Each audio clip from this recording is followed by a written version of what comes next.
It's another beautiful Sunday afternoon. This is Rubbin Mind. Welcome. My name is Ebuka Obiuchendu. Thanks a lot for joining us. It's been a very heavy week for Nigeria. I think I say that every Sunday. And sometimes you think the country can top itself, especially with regards to insecurity. But the past week has been pretty scary for a lot of people.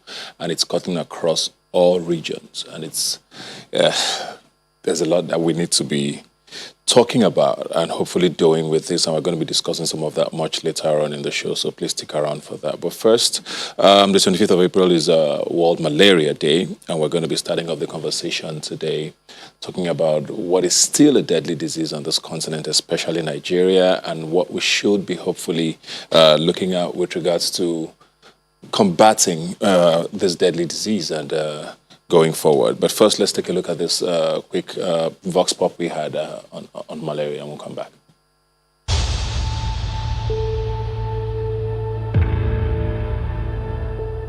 Malaria, yeah. Yes, I have. Yes, definitely yes. I'm a Nigerian. Yes, I have. Of course, yes. Definitely, a couple of times. It's never nice to be ill. It's always very, what's the word to use? Very sad, honestly, because it takes away everything. Your appetite is gone, your strength. It just messes up with your body. It's like trying to survive something you didn't expect malaria can be that serious. What I hate most about malaria is it makes me weak, makes me lazy. I don't do things at home. The fever, weakness, many things. What I hate, the joint pains, fever, being not being yourself, being almost incapacitated, so. I think it's the tiredness that comes with.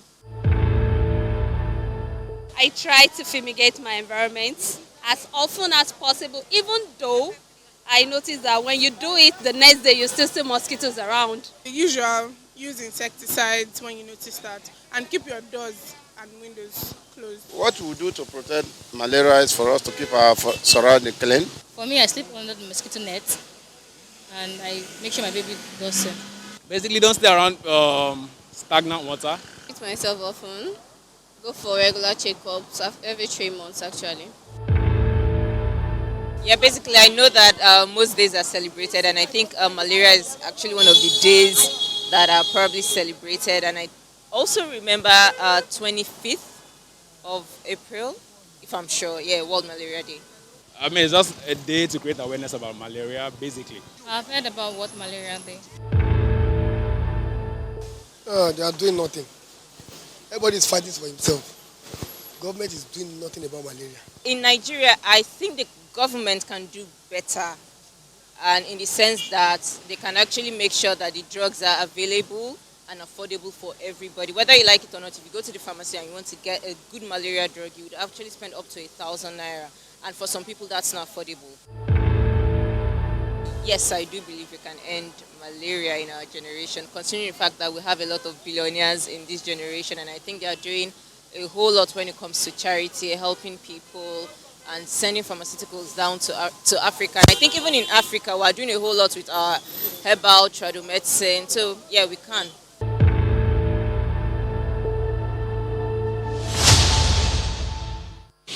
All right, welcome back. Yes, I think that's a very familiar conversation for every single Nigerian. It's almost impossible to find a Nigerian who's not had malaria at some point in their life. So I think this is something everybody can relate with. I have here with me Dr. Bobby Egemba.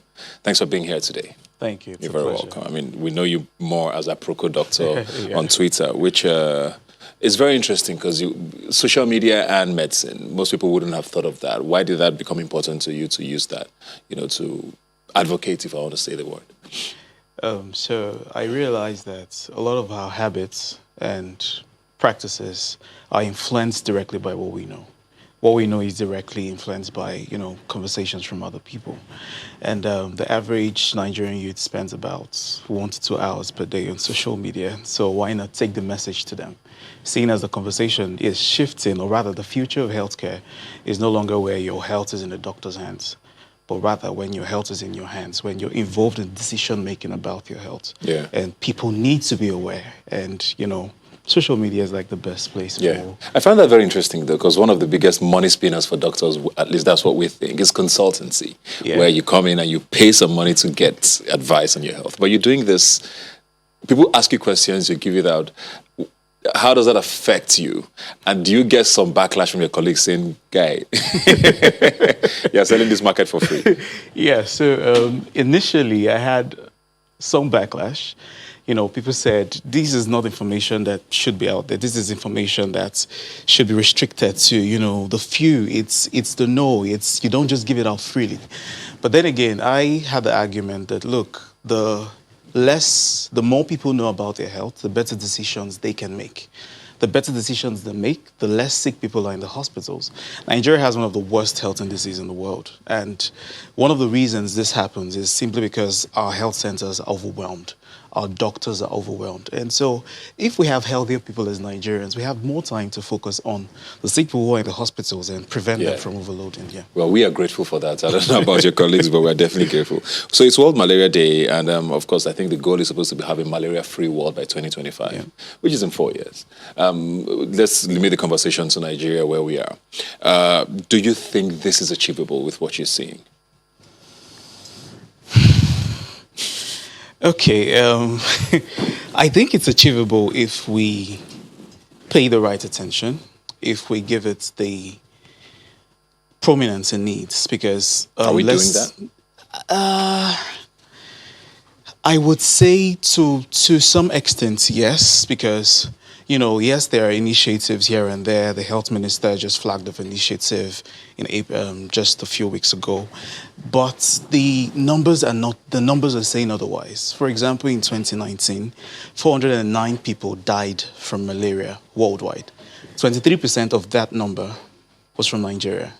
And so, you know, we need to pay more attention to how significant malaria contributes to our healthcare in Nigeria. And there's a lot more work that needs to be done. I don't just think it's rolling malaria initiatives here and there. I still think there has to be an interplay of every part or every arm of the government coming.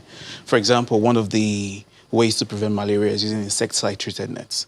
But the very most common complaint about insecticide-treated nets is that it's very uncomfortable to sleep under if you're not in an air-conditioned environment. The people we expect to use this live in shacks, live in one-room apartments with a very small window. You don't expect them to, you know, use an insecticide-treated net in that kind of environment. So it goes beyond information. Yeah, there has to be more interplay behind and. I like the fact that you talked about government there, because most times I get a sense that a lot of Nigerians now believe that, you know, malaria prevention is their business. You know, like you said, mosquito nets, you know, your environment should be clean and all of that, which of course is true. But the role of government sometimes is lost on people. And I don't know how government comes in. Does policy, for example, affect what can be done with regards to preventing malaria? Is it just this, or is the larger burden on us as individuals to help fight this? I think the larger burden has to be shared. If we look at countries who have defeated malaria, so to speak, or who do not have the burden of malaria, they don't have those things that we tell people to do. So, for example, clean the area around you, ensure that you don't have clogged, you know, water bodies around you. Yeah. I was in Oto, that's at Oyimbo, a few days ago. We had like a cleanup session right there, and one thing I got to understand was a lot of people who lived in that environment lived in very dirty environments. Ironically, there's a Loma office just down the road. And people used, you know, dirt and everything to raise the level of their ground so that, you know, when it floods, they can have something to step on. You can't effectively defeat malaria in that kind of environment. That is where the government has to come in. Yeah. You tell them, okay, fine, clear your environment, but we need the dirt. We use it to walk on. So it's just, you know, there has to be more government roles in effectively eradicating malaria. Yeah. It's not just people. If we have better housing, we're not going to talk about, you know, clean your nets. If we have people who are more literate, they tend to take better decisions about their health than people who are not. And so it's more of an interplay than just, you know, having malaria programs here and there and, you know, having one session and educating people about malaria. Or one day. Or one day, for instance, Yeah. and then you do malaria test for about 3, 4, 20 people. And, oh, yes, so what did you do in these states? We effectively eradicated malaria. No, there has to be a lot more. What's a more realistic timeline for you, for example, with regards to this malaria-free world? There are people who believe it will never go away, especially in these parts. Is this something you think has a timeline, like realistically? For me, realistically, 20 years from now, because, just like we mentioned earlier, we need to have people who are more literate. We need to eradicate poverty. These are the things, because the people who suffer the most from malaria are this class of people. People who can afford it may not necessarily die from it. The kids, the children who are under 5, and the pregnant women who are the most at risk of developing, severe complications of malaria, it's more 20 years. Yeah. And, it has to be systematic, not this government comes in, eradicates everything the previous government has done, just because you want to make your name. So 20 years even has to be intentional. We're not expecting it to just go away like that. Well, thank you very much. We're going to be going over to Abuja now. I'll be joined by Dr. Perpetua, whom will be in Abuja studios. How are you doing, Perpetua, if you can hear me? Yes, I can hear you. Good afternoon. Very well, good afternoon. I want to continue this conversation and talk about COVID and what sort of effects that COVID has had on malaria, because a lot of people started interchanging or using both, or it's COVID, it's malaria. Do you think people still take malaria seriously, is what I want to know. Yeah, thank you very much for your question. In terms of the impact of COVID-19 on malaria, particularly for Nigeria, we found that initially at the peak of the pandemic last year, there was a decrease in the number of people going to the health facilities to seek care for fever in particular, because of the symptoms that are related, symptoms between malaria and COVID-19, which is fever. And so when people had fever, they were afraid to go to health facilities because they didn't want to be told that they had COVID-19. At the same time, the health workers initially were also skeptical about attending to patients who presented with fever, because they were also afraid to contract COVID-19. Initially, when they didn't have the personal protective equipment sufficient enough to protect themselves to ensure that they were not in any danger of contracting COVID. So that impacted on health-seeking behavior of people. People resorted to, seeking care in community level from pharmacy, or resorting to self-medication and all that. But eventually, over the months, we've kind of stabilized. We've seen health facility attendance increasing, and the health workers have been better trained to manage fever cases and also to know when to refer patients if they suspect COVID-19. I have so many questions for you, because you're the national coordinator of Nigeria's National Malaria Elimination Program, and a lot of us are very concerned about, what sort of measures are being taken. We were talking earlier on the show about 2025 being the goal across the world for a malaria-free world. Mm-hmm. How far away are we from that in Nigeria? Well, actually, the WHO, the World Health Organization Global Technical Strategy, had set 2030 as the target to have at least 90% of the countries eliminating malaria by 2030. That's according to WHO Global Technical Strategy.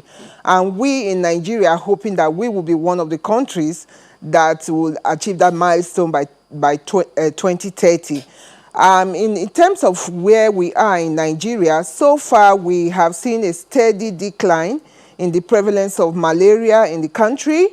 Some states are doing far better than others. For example, in Lagos State, the last survey we did, the national survey, found that the prevalence of malaria in Lagos State was less than 2%, whereas in other states, they're up to 50-something percent. So states are at different level of reducing the burden of malaria in the country. That apart, Nigeria, like the other guest mentioned, tops the list of the country with the highest burden of malaria globally. So like he mentioned in the 2020 World Malaria Report, Nigeria accounted for 27% of the cases, which translated to about 61 million cases in a year, and the deaths were about 23% of the global death, which was about 409,000. And Nigeria, so that translates to about 90,000 deaths a year. Compared, for instance, to COVID-19, so far in a year where we've had it, we've recorded about 2,600 thereabout deaths. Okay. So Nigeria malaria kills more people, far more people than COVID has done in the year. So we are not where we want to be, but we are making progress. So in the last 10 years, we've seen a decline from 42% prevalence in 2010 to 23% prevalence, that's nationally, in 2018. So that's how far we have come. I'll come back to you, but we're joined now in the studio by Dr. Ola Brown, who's the founder of Flying Doctors Nigeria. Thank you so much for being here today. Thank you. Always good to see you. I want to talk about a myth, but if it's a fact. There's people who believe that malaria can never be eradicated in these parts because they believe it's a tropical disease. We are in the tropics. It will always be with us. And how that affects people's attitude to malaria, like I asked her earlier, where people in Nigeria suddenly think malaria is, we will always recover from it. People just self-medicate. Malaria is not taken as seriously, even though, like she said, it still kills thousands and thousands of people every year. So malaria is actually one of the biggest killers in the world. And what people don't realize is malaria has shaped some of the major global events that have happened in the world. So malaria was actually the first parasite to be used as a tool of war. In Rome, they actually drained all the swamps in Rome at one point when they were at war to stop the Germans getting in. And the Germans went to go and fill it back up again so that everybody would catch malaria. Malaria has been used as a tool of bioterrorism before, and it shaped a lot of global events. For example, when slaves were going to America, West African slaves actually had a gene. We still have a gene that gives us some degree of resistance to malaria. And because of that, African slaves, especially from West Africa, were not dying on the plantation. So they said that this is a great product. Like, these people are not dying as much as white people, as other people. So that's how they started really bringing, like, a lot of black slaves in, which obviously has affected, like, it's related to the Black Lives Matter movement now in America. And it's affected Nigeria and our development and West African countries' development significantly. So it is a big deal. So malaria is one of the most aggressive, like mosquitoes, I guess, are probably the most aggressive predators that we share the earth with. We think about snakes, we think about lions, we think about tigers, but actually mosquitoes have been probably the most influential animals or insects in terms of our evolution and in terms of who won wars, in terms of who was enslaved, etc. But countries have been able to eradicate malaria. In fact, there was a big movement in the 70s of whole countries just spraying their entire country and eradicating malaria that way. And a lot of countries have done that. Unfortunately, the chemical that they used to eradicate malaria was quite dangerous, and it got into the food chain and may be linked to cancer. So it was banned for widespread use. But countries have affected malaria. Unfortunately, have eliminated malaria. Unfortunately, countries that had malaria post-70s that didn't take that opportunity to eliminate it, now have to do the hard route. And the hard route is obviously, by surveillance, using bed nets, prevention, genomics. So Senegal has actually done quite well in terms of eliminating malaria. And then there's also hope for a COVID vaccine. So we're for a malaria vaccine. So people are talking about the COVID vaccine, and there's been all this, we have to buy vaccines, there's a vaccine appetite. And this is like the Nigerian typical issue, right? We always make other people's problems our problems. Our biggest problem that has, killed 100,000 people, over 100,000 people per year for as long as we can remember, for the past 200 years. So imagine, for the past 20 years at least, is malaria. And we should be focusing this new mRNA technology on taking ownership of the malaria vaccine, because that's something that COVID kills people that are older. Actually, the greatest mortality for malaria is in young people, it's in children. So our under 5 mortality is actually caused by malaria. And hundreds of thousands of kids across Africa die from malaria. So that's something that we should really be thinking about as we go into sort of discussions around vaccines, vaccine that. availability and vaccine production in Africa. We're going to take a quick break now. When we come back, we're going to continue this conversation. We also have some other guests joining us as we discuss all the issues around malaria on World Malaria Day. Please stay with us.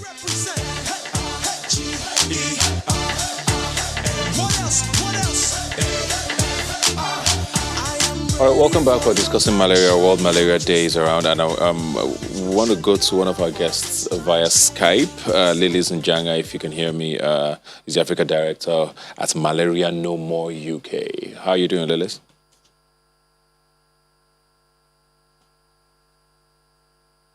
Can you hear me?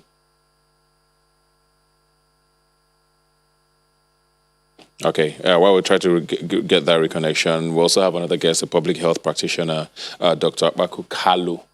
How are you doing, sir?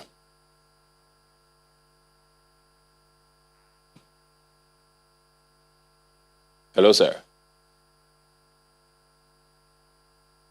Okay. I think we have a freeze frame. We'll come back to our guests in a minute. But let me still stick with you now, Dr. Ola Brown. I want to know this vaccine conversation, because I saw something online about, I think a day or two ago, about almost, whether, I'm not sure whether it's ready now or whether it's been approved, but it was very exciting news. Absolutely. And it made me believe, okay, this 2025 or 2030 goal might be realistic after all. Is that something that we should be consciously working at, getting, especially in these parts? I think. And how soon do you think? I think the results that I've read from the clinical trials are quite promising. The vaccine was tried on children, I think again in Senegal. And, there've been malaria vaccines over the years, but none of them have showed good efficacy. But this one, because of this new mRNA technology, so the old vaccines, it was actually like a slightly modified virus that they were injecting into people. But this mRNA technique works in a slightly different, more efficient way. So because of this technology that was originally developed for COVID, we've seen new research come out of that in terms of applications to malaria. And I think that gives us a bit of hope. And I think that it's up to scientists, public health physicians, healthcare investors to now look at how we're going to be able to harness the funding for much wider clinical trials, take ownership of the vaccine as much as possible so we can produce it in country. Because why was the COVID vaccine developed in 1 year and it's taken like 20, 30 years for the malaria vaccine? It's because we don't have money. And we don't have production capacity and we don't have the research capacity. But now the initial research has been done. I think, Africans need to work together to bring this malaria vaccine to production in a cost-effective way. Okay, I think we have Ladies Njanga now, who's Africa Director at Malaria No More UK. I was just going to ask, Africa as a whole, Nigeria, unfortunately, does carry the heavy burden of the numbers and the number of deaths as well. But on an Africa sort of perspective, is this fight looking surmountable in the next, say, decade?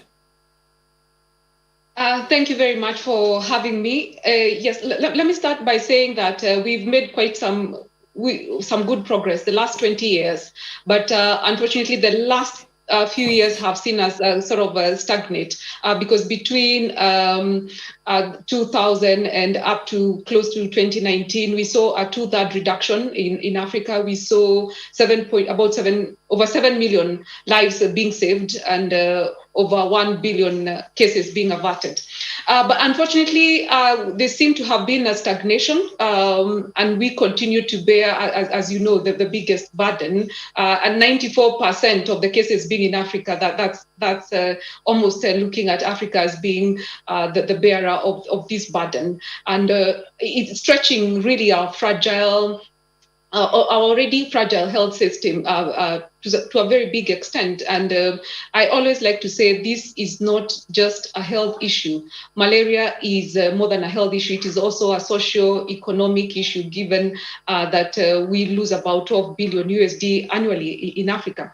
But yet again, if we continue with the pace that we began in the early 2000s and move on and do not stagnate, I think we can get to that goal of eradicating malaria from the face of Africa. If we were able to get down by 2/3 in the early years of this millennium. I think if we continue with that, we will get there. And if the vaccines that are currently showing some high level of efficacy, I think we'll get there faster. So in a decade, we can get there. We can get there. All right, I'll come back to you, but let me go too quickly now to Dr. Akwaku Kalu, who's a public health practitioner and an expert in tropical and vector-borne diseases. Dr. Kalu, a lot of us got introduced to the words mutation a lot in the last year with COVID. And we know that also happens with malaria, which is why we keep seeing new medication come out. Oh, this was effective 10 years ago. These days it has to be a new one because malaria is now sort of stronger, for want of a better word, than the medication. How does that affect, this whole drive to eradicate malaria, especially with the talk of vaccines now coming in? Is this something that looks possible? Thank you very much. And thank you for this session on World Malaria Day. Africa faces 4 threats from biological sources against the vision of a malaria-free future. One of them is resistance of insecticides, of vectors to existing insecticides. That makes our nets or the spraying indoors that is used as strategy for malaria control very difficult, because if the insecticides are resistant, then it means that they will no longer harm the mosquito. And the mosquito, of course, will have a field day transmitting malaria. Then there is the other one, the medicine. The recommended medicine for malaria treatment in Africa is the artemisinin combination therapy. And that artemisinin itself has been known over the last decade for the parasite to have resistance against that very molecule, especially in Asia. Now, of course, we are monitoring it in Africa to make sure that it doesn't happen, and if it happens, that it is contained, so that it does not undermine the treatment of those who have malaria. Recently, you might have seen the publication. There is evidence of genetic markers of that resistance in Rwanda. Of course, we've alerted all the countries that are malaria endemic in Africa, telling them this is happening, monitor it closely. And then, of course, there's a plan to ensure that it's contained. It is not yet affecting treatment outcome. Therefore, so to say, there is no resistance against the recommended treatment in Africa. But we are monitoring the situation closely because it's an evolving situation. And then you have the invasion of Anopheles diffensi, a type of vector in the Horn of Africa, meaning Eritrea, around Ethiopia, Eritrea, and other countries surrounding them. And these can easily spread. Now, that Anopheles diffensi is known to cause urban malaria, and it's not indigenous to Africa. So now it's been isolated, and if we allow it to spread to other countries, it could cause massive malaria outbreaks. Imagine that vector being in Lagos, with its estimated 20 million people there, who are probably naive of malaria. They have no immunity against malaria, and malaria happens because of a new efficient vector in Lagos. It will be disastrous. So that is another threat facing the malaria control situation in Africa. So all these threats need to be identified, need to be monitored, we need to manage it. And this is what we're talking about. If these threats are there, then we have a problem. It means our tools are no longer effective. Yes, we are thankful for malaria vaccines, the RTSS vaccine that's currently being piloted in Ghana, in Kenya, and in Malawi. And then the one that came out last week, that's the A21 that's been written about. These are tools that are welcome, and hopefully, vaccine will be a tool in addition to other tools. The vaccine will not be exclusive. It will not be the only tool. Malaria is a disease we are fighting with multiple tools. We are fighting with nets, we are fighting with medicines. Now, if vaccines become available, we will fight with vaccines. The combination of these tools will make a lot of difference. Okay. I'll come back to you now. Dr. Ola, Listening to that, for the layman, it looks like the problem is much more complex than we thought or than we think it is. There's vectors, there's all of these words being thrown around, which obviously shows that, there are multiple threats with a disease that people take for granted, which is why I want to go back to that. Are you hopeful? Because I had spoken with the initial guest who was saying, well, at least we'll have like a 2-decade fight in our hands at least, and that involves us doing the right thing. Is that an overprojection or another projection in your view? I mean, I don't have a crystal ball, but what I do know is that resistance is a problem. And what he was speaking about, actually, we've known for a long time, which is Dr. Kalu was saying that there are different forms of resistance. And I mean, even in your houses, sometimes you spray Baygon and it doesn't work. You're usually walking and the guy just flies past again. They're still flying around. So we know that. I mean, even the lay people on the street know that there's some degree of resistance. But I think we're getting better at public health in Africa. I think that there's more consciousness amongst African leaders about the importance of health. And I think, COVID-19 has been horrible, but one sort of silver lining is that the African political leaders and policymakers who used to kind of shove health under the carpet and think, it's about building cement factories and building milk factories. They've now realized that, health, they've realized the huge sort of relationship between healthcare and economic growth. And the reason why I'm optimistic is I think African leaders are aligned in terms of, the needs to improve our healthcare, in terms of the need to focus on healthcare policy and the need to listen to the science. And they're also ready to invest. I think that the combination of scientists coming back to Africa, the combination of the innovation and the money that has gone into medical research in all areas in looking for a COVID-19 vaccine, and the general awareness now of the importance of health to the economy, I think gives us a good chance of putting up a stronger fight against malaria, for probably the strongest sort of most aggressive fight that we've seen in Africa in the past few decades. Okay, let me just get a final word now from Abuja with Dr. Perpetua, who's the national coordinator of the National Malaria Elimination Program. And just talk about, like she's mentioned there, Nigeria is not in isolation. We're bordered by numerous African countries, and it's an Africa problem. Is that one of the strategies you're looking at, and how optimistic are you of this fight being surmounted? As quickly as you can, please. Yes, so we are looking in Nigeria, we are looking at different tools in fighting malaria also.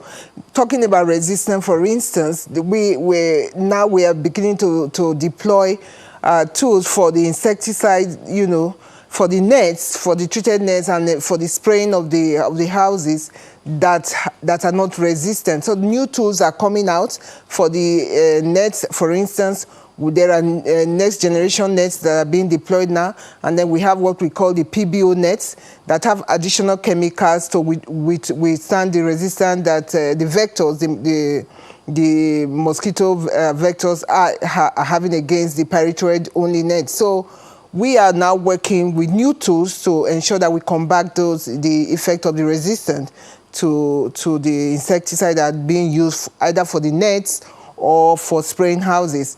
Additionally, we are also looking at different strategies, combination of strategies. We know that one size doesn't fit all. In terms, like I mentioned earlier, different states are different levels of prevalence and elimination. So we are packaging interventions. Recently, we developed a new malaria strategic plan that use data at local government levels to help us to know what the situation, peculiarities at different states, for instance, so that we can tailor interventions according to those peculiarities of the state. So we know, for instance, where people are not using nets, and then we look for other strategies to use. All right. Other preventive strategies that have been mentioned about environmental management, environmental sanitation, and other strategies. Then we have the seasonal malaria chemo prevention. This is being done also as a cross-border collaboration with other countries. We know that countries in the Sahelan region of West Africa all have similar rainfall patterns, and there's a tool that is deployed to those to combat malaria in children under 5. For us in Nigeria, in some countries, they even extend it to children under the age of 10. And this is given as a prophylactic to those children during that peak malaria transmission season four times a year to protect them from having severe malaria and death from malaria. And there are cross-border collaboration going on between Nigeria and other countries looking at this seasonal malaria chemo prevention. So we know definitely that eliminating malaria from Africa would not be an isolated thing by countries. We all need, the different countries need to work together using this kind of intervention, this strategy of cross-border collaboration to be able to achieve that, and using a package of different interventions that will work. Depends on the peculiarities of each area. Thank you very much, Dr. Perpetua. Just a quick final word now from Lily Njanga, who joined us, of course, from Kenya. And I just want to talk about poverty. And it's impossible to talk about malaria and not talk about poverty, especially in Africa, because there's almost a direct link with it. We talked a lot about the sorts of housings we have, you know, environments where there's refuse literally around people's homes. Is it possible to talk about eliminating malaria without eliminating poverty, and how can we do that? Thank you very much. It's almost usually like a chicken and egg situation because each tends to push the other ahead because we see a lot of poor households are already spending about a quarter of their family income on malaria, or out of loss, are losing their income because of not getting to work. So it's usually more of a chicken and egg situation. But if we are protecting these families, if these families can be able to sort of have malaria out of the way, we would see their children in these homes having much more potential in terms of no lost school days. We would see the adults in that home being able to go to work. We would see the adults in that home not losing their income. So I think the first point that we need to look at, I see like eradicating malaria really propels our fight against poverty. But if we can't win the war against malaria, we cannot expect to win the war against poverty. So we have to start at a point where we see that these two have to be tackled together. Thank you very much. That's a great way to end it. Thank you very much, Lily Njanga, Dr. Carlo, Dr. Perpetua, and of course, Dr. Ola Brown for joining me and educating me. Definitely learns a lot today. We're going to be coming back with a talk on fashion for a good cause in just a moment. Please stay with us.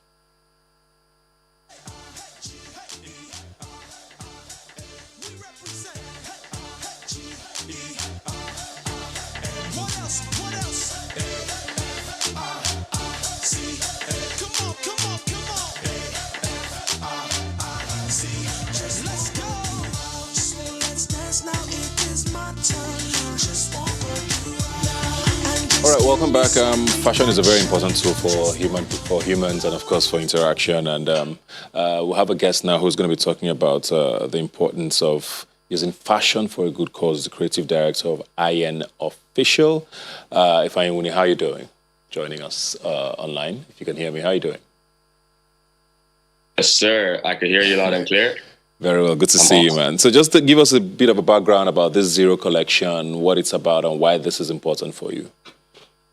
It's a collection and a cause that was inspired by obviously malaria and the entire effect it's had on Africa and young people and younger generation. So we thought to create a collection that resonates with the younger people and also is able to express the message of how important it is to tackle malaria and speak about it. Because it's a subject that, you know, it's a part of our lives that we don't even talk about it no more. And it's something that's preventable and curable. So we believe it's something that is should always be part of our conversations. It's affected a lot of us personally. It's affected our friends and our families. So we believe it's important to focus on this type of cause. That's why it was when they hit us up to make it happen, it was a no-brainer. We definitely thought, you know, it's one thing for us to really give back to the community we're in, and also to figure out how to empower people around us and the society at large. Yeah. So what do you hope to get out of this? And is this something that you're going to continue doing going forward with regards to fashion for a good cause? Is this something that is this the first time you're doing it, or is it something you want to keep doing going forward? Yeah, this is not a particularly first time fashion charity work, but definitely something we're going to expand on. This is something that I believe it's important. With fashion, I believe younger people, diving into crafts like that, it's easier to save time, get more busy, enlighten your mind, and know it's possible. Because naturally, I don't know why it's basically believed you can't make it in fashion because you're African. But, we're here to, change that cause and let people believe you can make it through anywhere you are and make it out of it, and be stronger and better. Because naturally you believe, because of lack of productions and lack of infrastructure, but we can still make it happen just based off our generation and how powerful and limitless we are. So we're here to just make that point clear and keep it moving. This is the first collection, but we're going to do more with Zero Malaria. And also shout out to Laulu for the beautiful artworks. You saw the Ori artwork by legendary Laulu. So we worked together on this collection. So it's really beautiful, and I'm excited about this and what's to come after.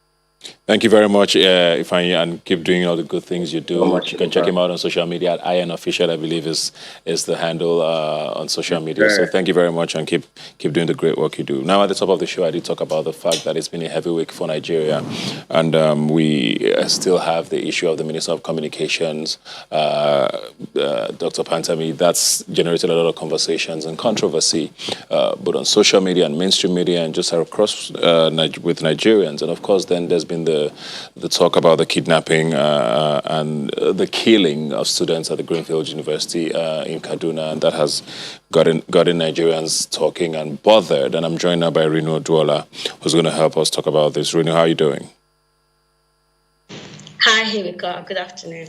Good afternoon to you too. Like I said, it's been a very heavy week, another heavy week. Every week seems heavier than the last with Nigeria. Let's talk about Greenfield for starters. With there's images and videos of, students kidnapped, and we're seeing people died on the media. It looks like it's getting more gory by the day. Are you seeing an end in sight to all of this? Thank you, Ebuka. It is indeed sad that at this, in the 21st century, when other countries are moving on in tech and in other great things, we're still dealing with issues of insecurity. When I heard the kidnapping of the Greenfield student, I was in shock, and I had to tell relations that how is it in this century that we still have students being kidnapped, and the government doesn't seem to be doing anything. We only try to express shock. We are always putting our art out. We are always expressing condolences without actually doing anything. And for me, I think that it's making Nigerians become numb.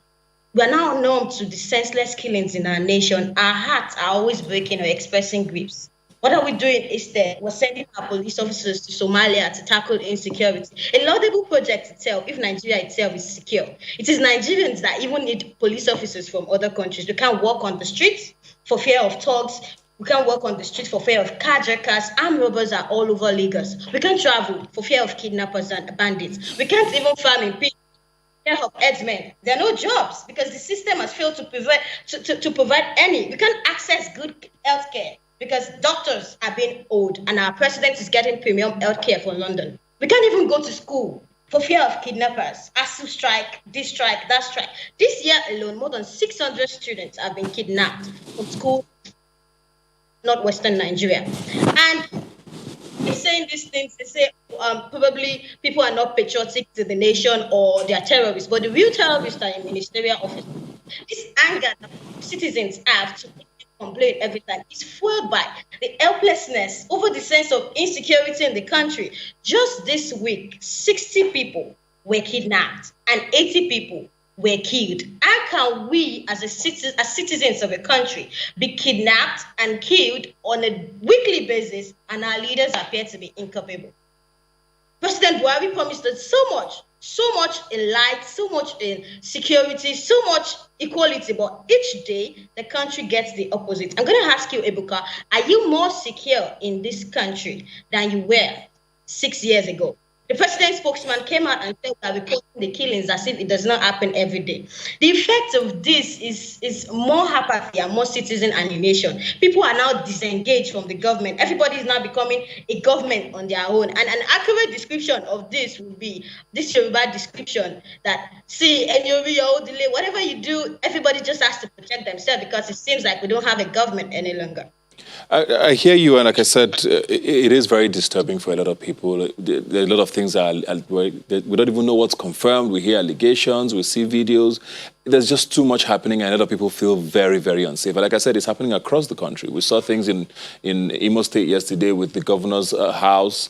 You know, it looks like everybody seems to be catching some level of heat at least. And of course, death is never the option. But in all of that, we still have the issue of the Minister of Communications. We still saw more videos this week. We saw a lot more documentation coming out.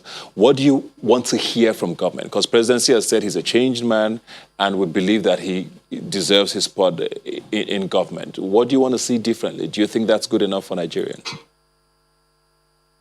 Thank you, Ebuka. I could go on and on about this issue. You see, Nigeria has battled with terrorism for over 10 years now, and then we want to forgive one of the key players who has caused terrorism in the country, and you're talking about forgiveness.